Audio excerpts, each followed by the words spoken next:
Welcome to a quiet corner of your day. Perhaps you're lying down or just beginning to slow your thoughts.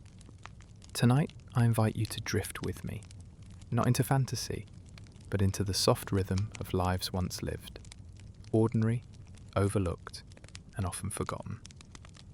This story is not about greatness nor glory. It is not about those who are destined for fame, but rather those who were not. People who worked, waited, wandered, and often found that life did not give them a second chance.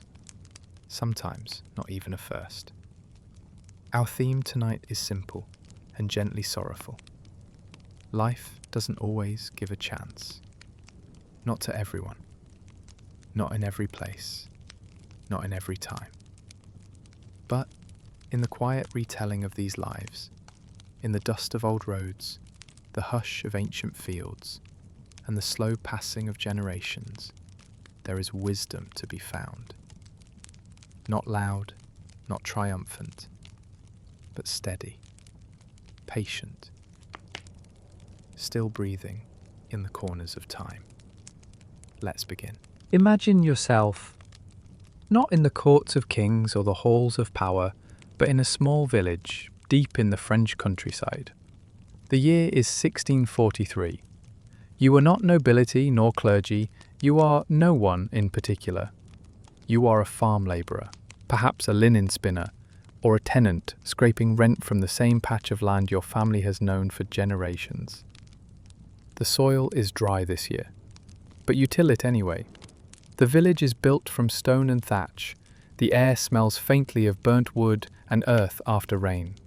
Mornings come early, always a little too early, with the dull toll of the chapel bell, calling the faithful to prayer or the workers to their feet. Life here is rhythm, not choice. Wake, walk, work, return, rest, repeat.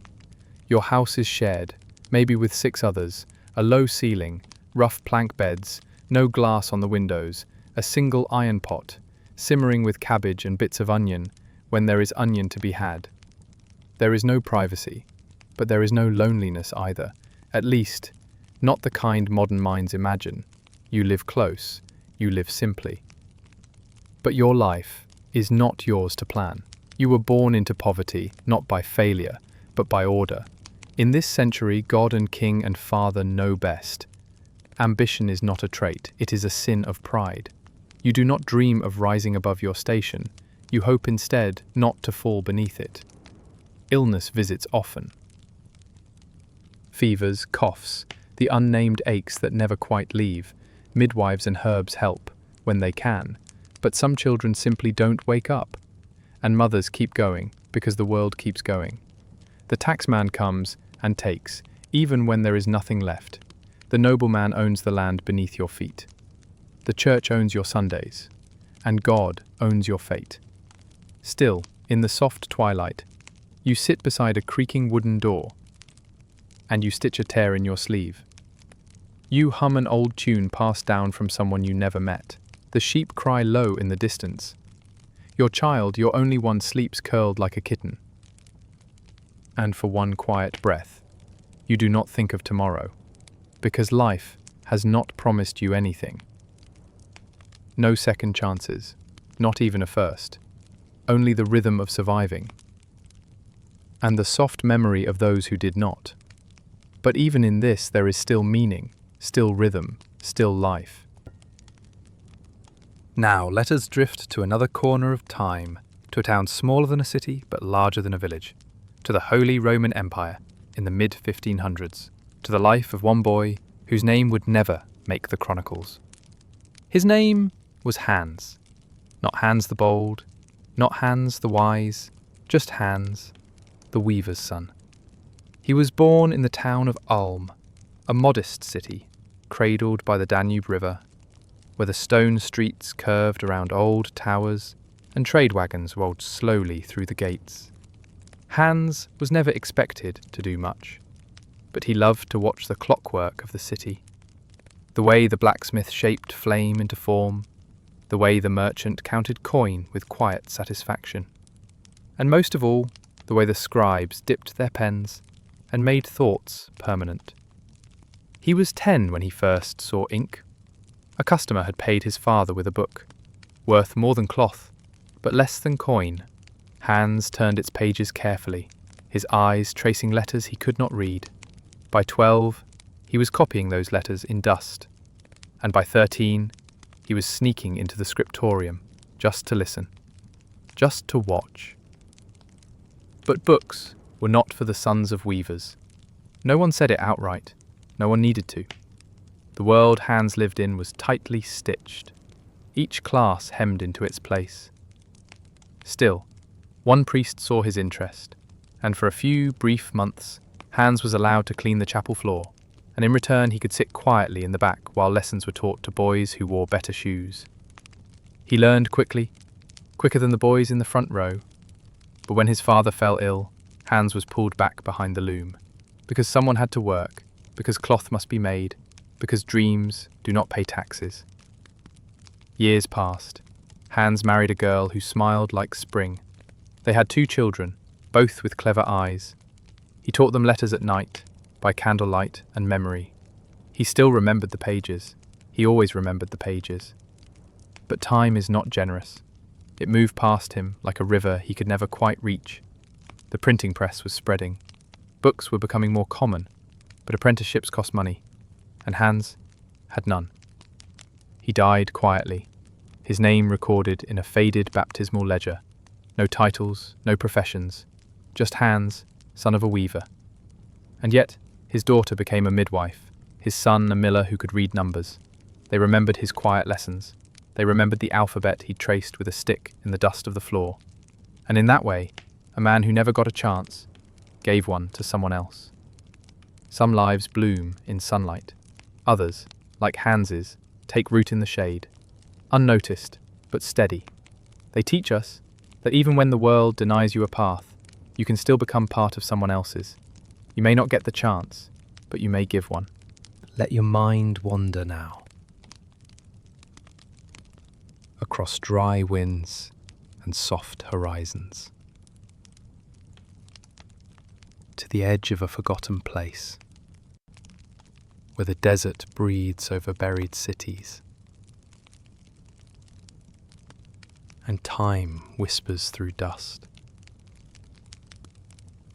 In southern Anatolia, beneath layers of sand and silence, archaeologists uncovered a broken statue. Not of a king or a god, but of a woman, seated, her hands resting in her lap.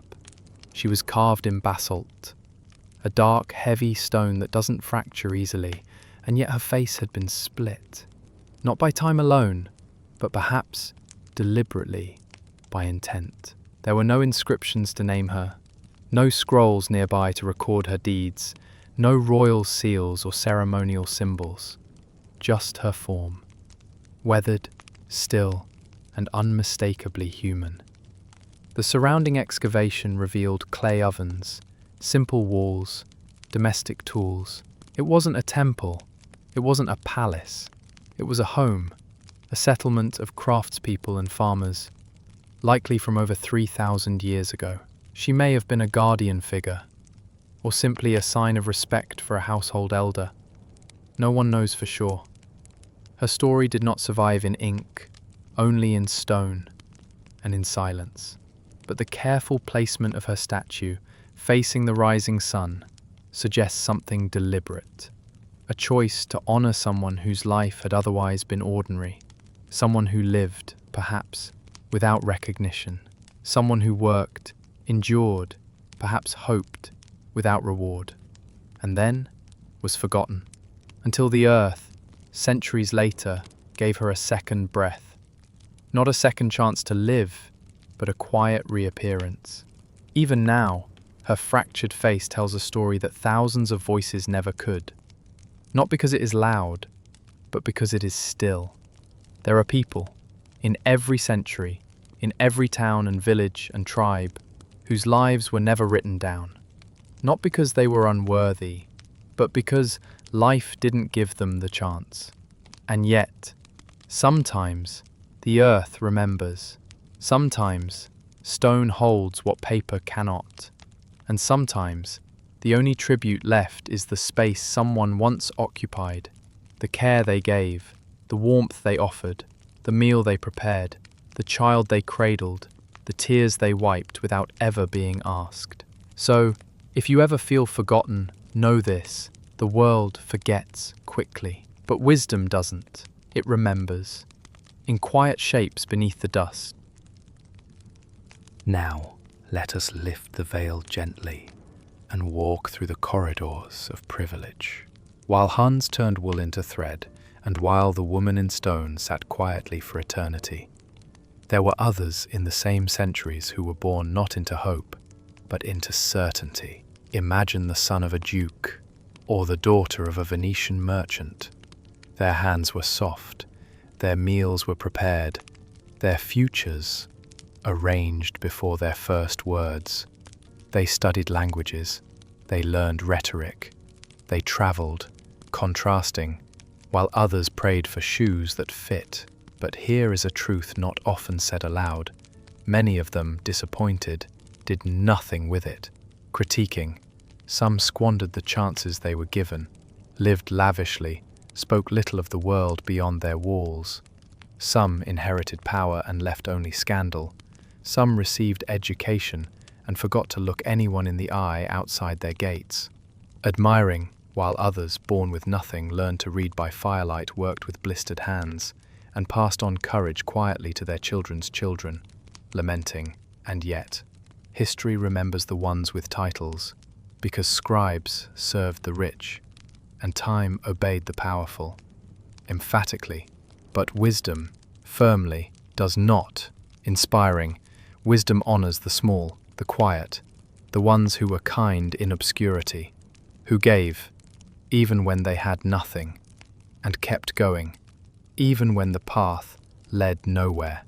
Observing, it is easy to believe that success is a sign of worth, but often success is only a sign of access, thoughtful, and failure, somberly. Sometimes, it is simply the shape of the world pressing against someone who deserved better. So now, as your thoughts grow slower and the day draws to a close, remember this. Life does not always give a chance, not to the kindest, not to the strongest, not even to the most prepared. It gives unevenly, randomly, unfairly. It always has. Reassuring. But the absence of a chance does not mean the absence of value. Some planted seeds that would not bloom in their lifetime.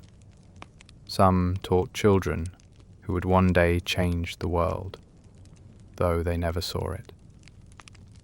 Some never left a name, but they left a gesture, a meal, a moment of grace. And that is a kind of immortality that does not need to be written down. So if you have not been chosen, if the door stayed closed, if the timing was wrong, you are not alone. The world is filled with unchosen lives that still held meaning, still whispered wisdom, still mattered. You may not receive the chance you hoped for, but you can still give one to someone else, to tomorrow, to yourself. Let that be your quiet offering. And now, rest. The world is quieter than we think. And in that quiet, the wisest voices still speak.